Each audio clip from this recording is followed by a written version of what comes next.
Right, hello and welcome back to Ashgabat Cats. Let's play that. Today we're taking a look at Alpine Alpine Racer. Could this be the first 3D game that works? Oh. Yeah. Alright, let's not lie to ourselves though. I am novice. Oh my gosh. This is it, guys. Finally. Glorious ready? 3D. Go! I've been ready my whole life, man. You can't stop me. Oh jeez. Oh jeez, why is skiing so hard? I tried skiing in real life and it's actually pretty hard there, but here it's just as hard. So I guess in a way it really captures the skiing experience. Let's see. Is accelerate mapped? I guess it technically is. Up is accelerate. It's a little bit weird playing an arcade game with an arcade stick. That came out wrong. It's a little weird playing this 3D game with an arcade stick. I mean, it probably used like a joystick. Ooh.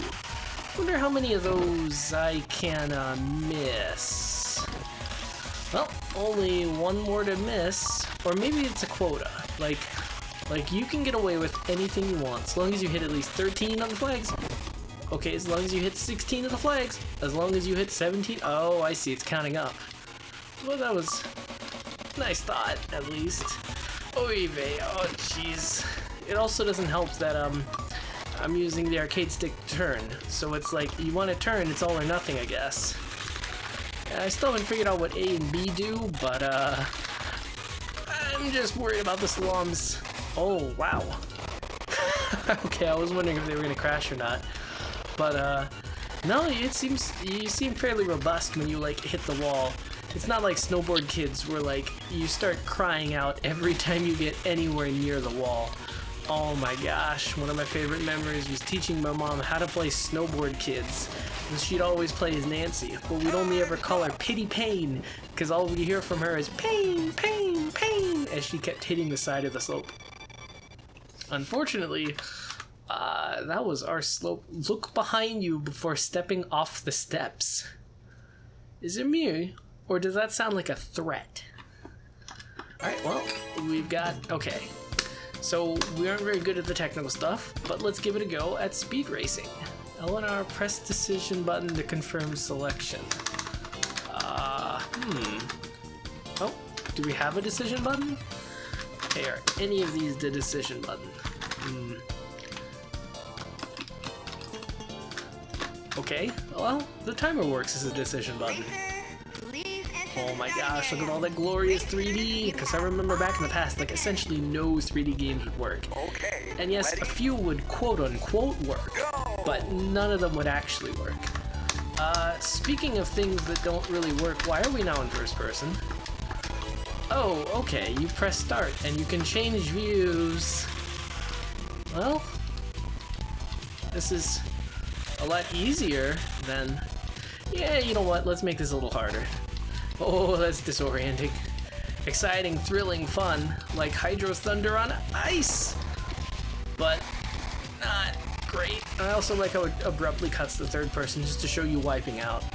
Well, I mean, I guess they don't have much choice, because what are you gonna do? Show them wiping out in first person? And they have to handle barf bags with the arcade machine. Ay, ay, ay.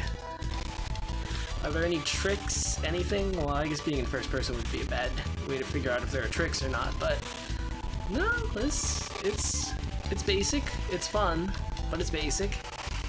Although we are hitting 3D graphics that, while they would put Sega Rally VR, no, what was it, VR Racer to shame? Not by much. So I'm assuming this is what, 4 or 5 years after VR Racer? Which is actually a surprisingly good game. Like, you wouldn't think it looking at those rough polygons, but Sega, they are just arcade geniuses. When it comes to making sweet arcade games, they just really get it. Unfortunately, when they went to the Sega Genesis, they tried to populate it all with a whole bunch of arcade games, and, well, that worked to get them a whole bunch of arcade games, and they did have the best arcade ports, but the Super Nintendo had them beat with colors and graphics. because Mega Drive is a bit better at CPU, so they could run all the arcades. But then you've got Nintendo coming up with all the RPGs, and man, they just smoked them. Just smoked them. I don't know if that just smoked them, but then you get to the second. Oh, okay. I guess third place isn't good enough. Well, let's go back to Techgate Racing. This was actually kind of fun, and it seems a bit more, you know, possible to win than the Speed Racing. Speed Racer. Oh, well, okay, I was gonna say let's mix it up, but let's master Novice first. Although, before we start, let's look behind us before we get off the slope. Oh, that guy's a little weird looking. Maybe we shouldn't have done that. Oh, well. Okay, ready? Go! That's kind of neat. He's got a little gate modeled. It's like we're a real racing horse. And down the hill we go. Oh, check out that neat stuff in the background. Is there parallax scrolling? It's a little too hectic for me to tell. But one can only assume. Actually, this is easier in first person, because then you don't have your silly ski body in the way. Oh, man. There's like no traction, which makes sense because it's snow, but I mean still, no traction whatsoever. You know, I actually don't think there's like a level 2 or anything, or if you do better then you can go on to something else. I think it's more just like an endless skill test. It's like, hey, can you conquer Novice? Great, try Intermediate. And it's just kind of like a weird 3D outrun. Yes, this game is exactly the same as Outrun, minus the fact that it's in 3D, there's no music, and you're not a car, and you don't get to play for 5 minutes. You get to play for like 30 seconds of, admittedly 30 seconds of white knuckle 3D snowboarding action. I guess it's skiing, but it's basically the same. Actually, they're a little different. Snowboarding's easier, just in case you want to go out on the slopes and try it. Like, snowboarding, I could actually do it. Skiing, oh god, no. Just after like 10 minutes of trying, I was just like, nope, I'm done with this. I want off the ride, no more. But snowboarding, I could do the whole day. Oh yeah, earlier we crashed, and it actually kind of kept us in the first person. This crash though, nope, that'll do it. But it is kind of fun, just kind of like zooping back and forth. I mean, I feel like I have essentially... Gates alternate by color. Did you know that? I just learned that. No, I'm kidding. But yeah, I'm just kind of having a lot of fun with perspective. Now, we could do speed racing again, but I'm pretty sure we know how that would turn out. Oh, start is your decision button. Alright, so let's recap. Start starts the game just like a normal start button, but start also switches to first person, and start is also your decision button. I'd say that's a little confusing, but this arcade cabinet probably has like one button on it. Oh wow. Oh wow. When they said intermediate, they were not kidding. Next we'll try advanced. But wow. No control whatsoever. Can you brake? It's snow. How do you brake? Well, that's the other fun thing about skiing. Like, you can't terribly control your speed unless you get that like weird, awkward, like fanning out your legs thing, which I did not. So I had the distinct pleasure of flying down a slope at like full speed, basically, unable to brake, completely cognizant of the fact that my body will break if I hit anything. Like, eventually you start getting so fast that like, if one of your legs like kind of sticks in the snow, it's like that you're not coming unstuck, that leg is coming off. And so yeah, no, I could feel my impending doom, and so I just kind of wiped out, just like detached myself from the skis, and I'm like, I'm done. That's it. I'm done. Stick a fork in me. I'm done. And they were like, why'd you say that 3 times? No, I'm kidding. But wow. Oh, okay. I thought for a second there'd be no fence and you just fly off the edge. Oh, that would have been fun. Not for the player character, but fun for me. Well, I'm pretty sure... Oh, okay. I saw the name entry screen and I got excited. But those people are actually pretty good. Also, that was racing, so maybe... Oh, whoops. Well, I was gonna choose expert somehow. So now we're gonna do an expert race. Although I'm pretty sure all that... No? They are different slopes. Okay. But yeah, I'm pretty sure these guys move at light speed or something, so I don't think we're gonna win. I don't even think we're gonna finish. We, like, barely finished last time. But sometimes it doesn't matter. It just matters how much you enjoyed your quarter. And honestly... Let's see. Well, let's try to date this game.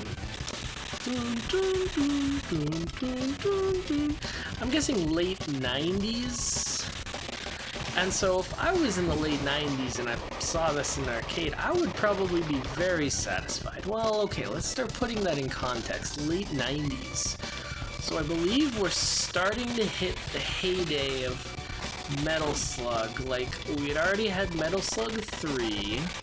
I can't really remember any other games. I feel like this came out maybe slightly or concurrent with N64.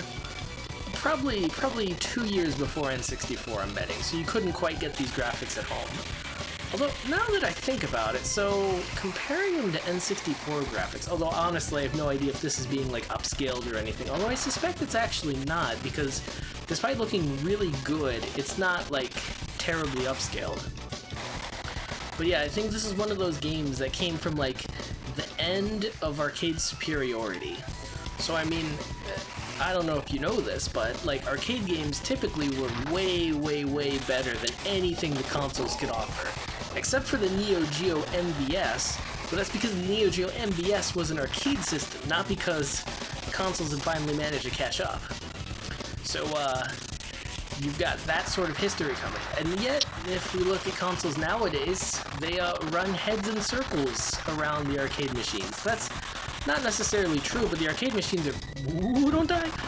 The arcade... Oh, time extended. Hydro Thunder on ice.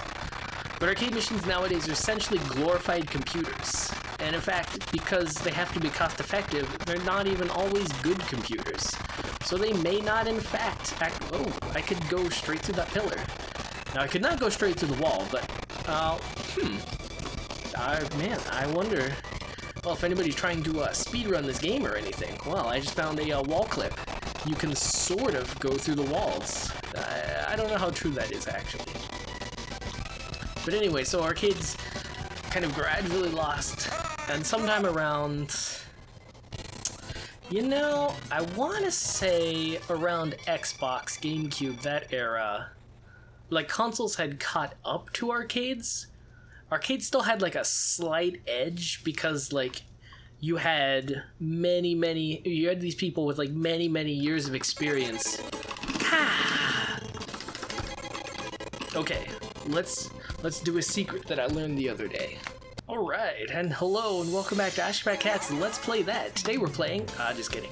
Alright, so let's, just kind of as a final end word, see what, Advanced Expert Salam looks like. Because, I mean, this game, it's sucking me in. I like it. Well, it does seem like the expert course is the same as the expert course from the other one, but oh my, do you have to be an expert to take care of this? Although all things considered, that was not a bad wipeout. Oh, speaking of snowboarding games, Amped for Xbox. Amped 1 and 2 were two very good snowboarding games that I really don't think anybody has ever, like, talked about. But, I mean, they're there. Let's see, in this current day and age, you cannot really emulate the original Xbox, so unfortunately they were Xbox exclusives. Yeah, just think about that. Back in the days, arguing with my friends about like console exclusives, it's like, oh man, Xbox is the best because, you know, these games like Blink and, I don't know, Soul Calibur 2 had Spawn in it? But anyway, and then you have like these console exclusives like Amped, but nowadays that's like a bad thing. And it's like, man, that sucks. Amped 3 was also like a really funny game, but like they kind of changed directions. Like Amped 1 and 2 were like these very austere snowboarding sims, and like you gotta realize that when the Xbox One came out, those graphics were pretty revolutionary. And so translating that into a snowboarding game, which frankly made really good use of those graphics. Like, it was just a dream come true as far as snowboarding games. I mean, for a kid who like grew up on like Snowboard Kids, like seeing Amped was like the future. Honestly, we were at like a we were at a Sears of all places. We never go to Sears. And we saw an Xbox One demo display, and they had Amped on it. And oh my god, me and my brother, we played through that, and we were just like, we have to get this. We have to get this system and this game. And so Amped 1, Amped 2 were like very austere, like snowboarding sims. You're playing as these real snowboarders. I mean, yeah, you do a little bit of like extreme stunts, but it's kind of extreme stunts in that like your snowboarder can do like a 630, whereas in real life you can really only do like a 360 or just stuff like that, or it's like slight embellishments. It's like you're telling a story. Did you see them just hip check that? Oh, other Namco things. Oh, that was Valkyrie. I played that game. You can check it out. Is Valkyrie something? Let's see. Valkyrie, hip check, austere snowboarding sim. Oh, well, that's kind of neat. I kind of wish I had an actual snowboarding simulator rather than like literally a binary on-off arcade stick. Maybe it would have... Ooh, you are challenging a competitor. No, I'm challenging 5 competitors and they always win. It's rigged. It's rigged. Oh, that's why they tell you to look behind you when you step on. Because there might be people trying to mess with you. Oh, the mystery. Sometimes you really have to take these games with context or else they just make no sense whatsoever. So anyway, we saw Amped at this demo disc and we just had to have it. Because I think we were coming off of like N64 era, which like, I mean, yeah, the N64 was like okay, but like Xbox was just like super powerful for its time. I don't know that it was terribly profitable for Microsoft, but man, oh man, was it good at its time. Now it is. I mean, I could probably fire up Amped. I could probably have fun, but like after the 360 and the Xbone, it's like, can you really go back? Can you really go back? Well, certain types of games are kind of timeless, and this is one of those timeless games. Because, I mean, you just get on it, and it's just straight up fun. Now, I'll admit, it's not a terribly deep game, and if you asked me to buy it for a console, even at $20, that seems quite a bit steep. But if you told me, hey, it's an arcade, it's like 50 cents a go, you want to go? And it's like, okay, that I can handle. Man, they really could not do faces back then. So, that was Alpine Rail. Whoa, 1994. Okay, let's work this out. So the N64 was released circa, I don't know, let's call it 1999, 97 maybe in Japan. Well, that was also when Pokemon was released, 97-ish. So this is 3 years before Pokemon. This was probably before they were even experimenting with 3D games on the Super Nintendo. Oh, no, Donkey Kong Country, I swear, is 95, 96. Wow. Wow, that they had the 3D game so early, and this is actually pretty good 3D. Like, I'm pretty sure this is higher res than PlayStation 1, but I'm pretty sure PlayStation 2 can smoke it with his eyes closed. It's probably, like, as good as, like, an amped up PlayStation 1. A PlayStation 1 on steroids, if you will. Wow, okay. 94. Good golly, 94. Well, the things you learn. And on that note, this cat's got a scat.